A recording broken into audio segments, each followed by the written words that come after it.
تطنقولهم زيهم جزاهم كحكيهم أبجر من تقمت بجهم تطنقولهم زيهم جزاهم كحكيهم نالتشينا دو جيبينا تيلوكم برافون غيرنا مزو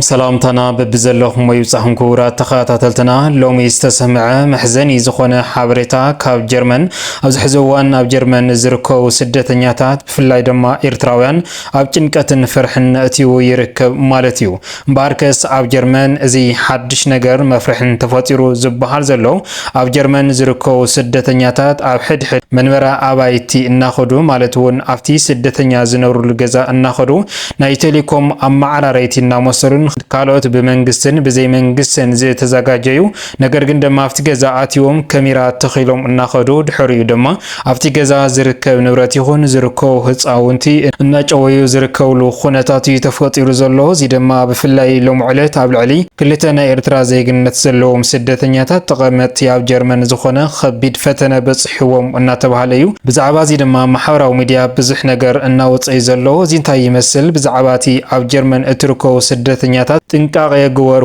እናተባሃለ ብሰፊሑ መልእኽቲ እናተመሓላለፈ ዘሎ እንታይ ይመስል ንዝብል ዝርዝር ሓበሬታኡ ናባኻቱም ክነብል ንኸውን ብተወሳኺ ድማ እቲ መሕዘንን ልቢ ሰባርን ዝኾነ ማለት እውን ካብ ስደት ስዑዲ ዓረብ ሓደ ሓበሬታ እናተሰምዐ ይርከብ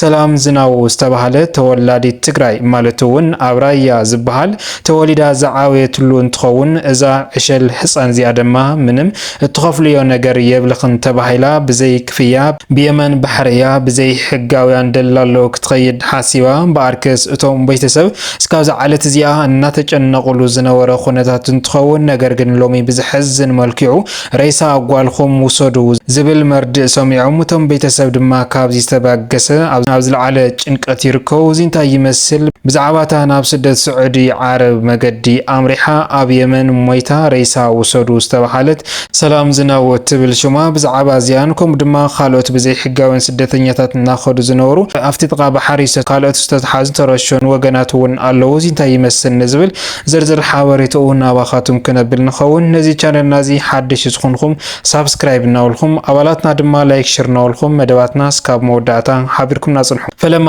ብዛዕባቲ ኣብ ጀርመን ዝተፈጸመ ኣብዚ ሕዚ እዋን እውን እናተፈጸመ ዝርከብ መፍርሒ ዝኾነ ብፍላይ ድማ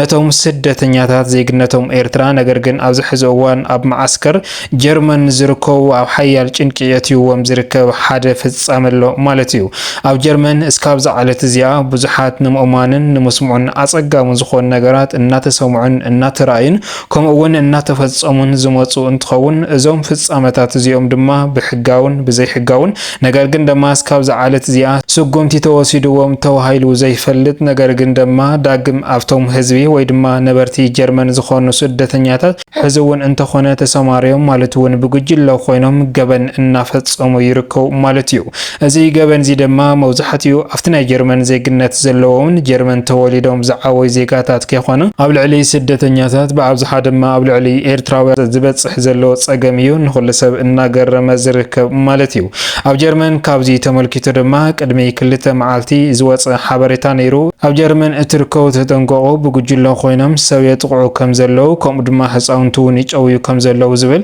ጽሑፍ ወፂ ነይሩ ነገር ግን ድማ ሎሚ እናተሰምዐ ዝርከብ ሓበሬታ ድማ ንኹሉ ሰብ እናገረመ ይርከብ ማለት እዩ እምበኣርከስ ኣብ ጀርመን ማለት እውን ዝተቀናጀወ ለይብነትን ዝተቀናጀወ ጨውያ ህዝብታትን እናተፈጸመ ዝርከብ ማለት እውን እዛ ኣብ ምስሊ ትርእይዋ ዘለኹም ሓፍትና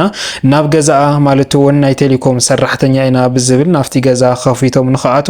ንሳ ከፊታ ድሕሪ ምታው ድማ ኣብቲ ገዛ ካሜራ ተኺሎም ክኸዱ ድሕሪ ድማ ኣብቲ ገዛ ዘሎ ንብረትን ሓፍትን ንምውራር እዮም ሓሲቦም ነይሮም ነገር ግን እዚ ኣይተሳክዐሎምን ማለት እውን እቲ ካሜራ እውን ኣብቲ ገዛ ክቐብርዎ ኣይኽኣሉን እቲ ዝሓሰብዎ ሕማቕ ነገር እውን ኣይሰመረሎምን በኣርከስ ካብ ዝተበገሰ እዛ ሰብ እዚኣ ተጠቃሚት ማሕበራዊት ሚድያ ስለ ዝኾነት እዩ ናብ ማሕበራዊ ሚድያ ክትዝርግሖ ክኢላ ዳ እምበር ብዙሓት ካብ ማሕበራዊ ሚድያ ዝረሓቑ ግን ብዙሕ ግፍዕን ቅለትን እናወፅሖም ከም ዘሎ እዩ ውሽጣዊ ሓበሬታታት እናወፀ ዝርከብ ማለት እዩ ፍላይ ድማ ኣብቲ መዕቆቢ ስደተኛታት ዝርከቡ ብዙሕ ግፍዒ እናወፅሖም ዝርከብ እንትኸውን እዚ ዝገብሩ ዘለው ድማ ቶም ናይ ጀርመን ዜግነት ዘለዎም ጀርመን ተወሊዶም ጀርመን ዝዓውዩ ዘለው እዮም ነቶም ስደተኛታት ንምብራር ዝኣክል ናይ ካልኦት ዜጋ ሕዚ እውን እንተኾነ ጉድኣት እናፈጸሙ ዝርከቡ ማለት እዩ ቅድሚ ሕዚ ኣብ ዝተፈላለዩ ማሕበራዊ ሚድያ እናተዘርግሐ ዝነበረ ማለት እውን ንብዓት ብዙሓት ኤርትራውያን ኣብ ጀርመን እናተባህለ ብሰፊሑ እናተመሓላለፈ ዝነበረ እንትኸውን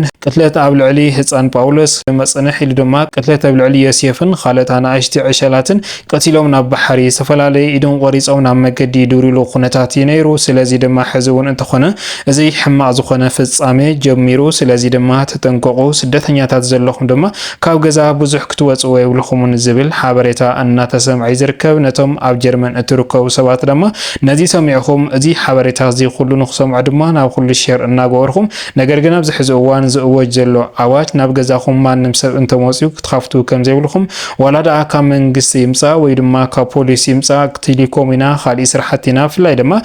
ምስ ናይ ኢንተርኔት ወጋ ዝተተሓዘ ሕድሕድ ገዛ እናኸዱ ዘስተኻኸሉልን ዝቕይሩሉ ኩነታት ስለ ዝነበረ ስለዚ በዚ መሰረት እዮም ድማ ብዙሓት ሰባትን ብዙሓት ህፃውንትን እናጨወዩ ካብ ምጭዋይ ሓሊፎም ድማ እናቐተሉ ዝርከቡ። ስለዚ ድማ እዚ ልዕሊ ዝኾነ ጥንቃቄ ንክትገብርሉ ሓበሬታ እናተመሓላለፈ ይርከብ ማለት እዩ። ክቡራት ሰማዕትና እምበኣርከስ ኣብ ጀርመን ዝፍፀም ዘሎ ሕማቅ ፍጻመን ከምኡ ድማ ጥንቃቄ ግበሩ ዝብልን ሓበሬታ እዚ እንትኸውን ብተወሳኺ ድማ ናብ ስደት ስዑዲ ዓረብ ዘምርሑ ዜጋታት እውን ኣብዚ ሕዚ እዋን ሞትን ግፍዕን መርሸንትን እናወፅሖም ይርከብ ማለት እዩ። እምበኣርከስ እታ ምስሊ ትርእይዋ ዘለኹ ሰላም ዝናቡ ትበሃል እንትኸውን ህፃን ጓል 13 ዕድመ እያ። እዛ ሰብ እዚኣ ኣብ ትግራይ ማለት እውን ፍሉይ ቦታ ራያ ተወሊዳ ዝዓበየትሉ እንትኸውን ኣብቲ ፈለማ እዋን ብፍላይ ኣብ ራያ ኣብዚ ሕዚ እዋን ዘይሕጋዊ ጉዕዞ በዚሑ ስለ ዝርከብ እምበኣርከስ እዛ ሰላም እትበሃል ህፃን ዘይሓሰበቶ ማለት እውን እቶም ዘይሕጋውያን ደለልቲ ብዘይ ምንም ክፍያ ስዑዲ ዓረብ ክንወስደክ ኢና ብዝብል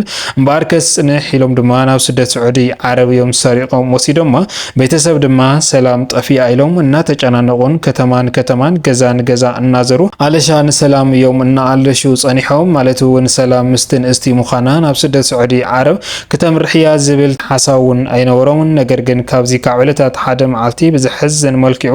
ጓልኹም ኣብ የመን ኣላ ምስ ተባሃለ እታ ሰላም ድማ ናብ ወለዳ ደው ኢላ ኣብ የመን ባሕሪ ኣለኹ ኣብ ዝበለትሎም ሓጎስን ሓዘንን ተደራሪቦም ማለት እውን ሓጎስ ብሂወታ ከም ዘላ ብምፍላጦም እቲ ሓዘን ድማ ዝህፃን ቆልዓ እዚ የመን ክትኸድያ ኢልካ ዘይሕሰብ የመን ኢኹ ክትብል ከላ ንተወሰነ ሓዘንን ምድንጋርን በፂሕዎም ዝነበረ እንትኸውን ሓጎስን ሓዘንን ኣብ ሓደ መዓልቲ ዝሕለፉ እንትኾን ነገር ግን ካብዚ ብዝገደደ መልክዑ ድማ ድሕሪ ዝተወሰነ መዓልቲ ጓልኹም ሂወታ ሓሊፋ ኣብ የመን ኣላ ኣስከሬና ድማ ኣብ የመን ሰንዓ ውሽጢ ሆስፒታል ኣሎ